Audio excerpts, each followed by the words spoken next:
रमेश। मदरसन सुमी को कैसे ट्रेड करेंगे आज? मदन सुमी की बात करें तो एक ट्रेडिंग बाउंस इसमें देखने को मिल रहा है, जो शॉर्ट टर्म के लिए जिसको हम प्ले कर सकते हैं 80 रुपए तक के लिए।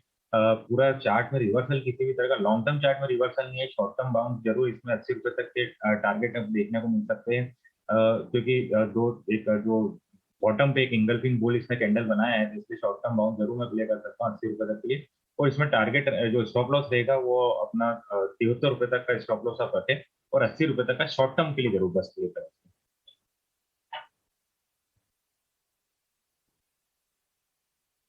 और भी हैं जिसपे मैं आपको जरूर नोटिस कराऊंगा। मैं पिछले 2 दिन से ना आपको एक शेयर और भी नोटिस करा रहा हूँ, टिपिकली एक्सपायरी शेयर है, आज फिर से बैन में आ गया।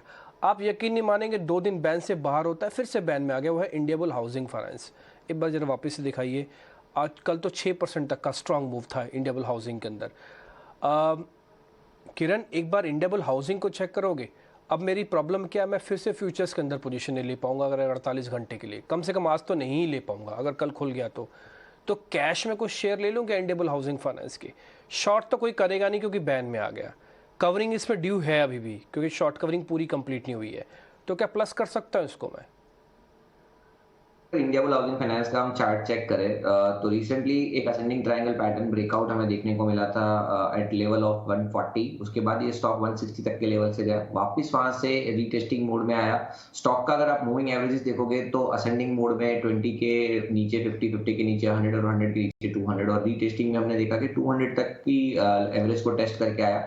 डेली कैंडलस्टिक्स पैटर्न के हिसाब से बुलिश हरामी कैंडलस्टिक्स पैटर्न बनी है, कल उसमें कंफर्मेशन भी आ चुका है। मोमेंटम इंडिकेटर पे भी पॉजिटिव डाइवर्जेंस हमें देखने को मिले। तो ये सब जितनी भी हमने बात की वो सब एक बुलिश टेरिटरी के अंदर ये स्टॉक है, ये इंडिकेट कर रहे हैं। तो डेफिनेटली आप कैश के अंदर एज एन स्विंग ट्रेडिंग के हिसाब से आप इन्वेस्टमेंट कर सकते हो। 148 का रेट है, नीचे 140 तक इसको आप एक्यूमुलेशन जोन समझिए। और 3 दिन पहले का जो लो था समवेयर अराउंड 128, तो आप 124 का स्टॉप लॉस समझ लीजिए। स्टॉप लॉस थोड़ा बड़ा है, ऑलमोस्ट 10% 20% का स्टॉप लॉस 10% 15% का स्टॉप लॉस बन रहा है, बट 124 के स्टॉप लॉस से कोई भी डिप आता है डेफिनेटली इसमें लॉन्ग करना चाहिए। अगर आप 1 महीने तक होल्ड कर सकते हो तो इसमें 185 या 200 तक की भी एक शॉर्ट कवरिंग की रैली जो ड्यू है वो आ सकती है। तो ओवरऑल स्ट्रॉन्ग सेटअप है, डेफिनेटली लॉन्ग करके जाना चाहिए।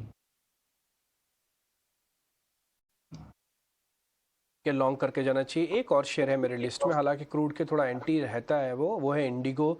इस शेयर को भी एक बार देखा जा सकता है। खुश, एक बार आप चेक करेंगे इंडिगो को? इंडिगो के अंदर क्या किया जाए? इंटरग्लोब एविएशन के नाम से मिलेगा, इंडिगो इसका कोड है। इसको लॉन्ग करके बिल्कुल चल सकते हैं। यहाँ पे हमने एक अच्छा खासा रिवाइवल भी देखा है, स्टॉक अपने की एवरेजेस के ऊपर भी ट्रेड कर रहा है और एक बायस इसमें पॉजिटिव है। सो मेरे हिसाब से यहाँ पे आप लॉन्ग करके जा सकते हैं। पहला जो इसका टारगेट निकल के आ रहा है ये 2060 का निकल के आ रहा है। दूसरा टारगेट जो है इसका करीब 2100 का ही बन रहा है। तो यहाँ पे आप बाय कर सकते हैं। स्टॉप लॉस जो है 2000 के जस्ट नीचे प्लेस करें, 1995 के आसपास, जहां पे इसके शॉर्ट टर्म एवरेजेस भी प्लेस्ड हैं। तो इंडिगो आप बाय करके चल सकते हैं। ट्रेडिंग के लिहाज से इसमें अच्छा खासा मोमेंटम मिल सकता है आपको। 2022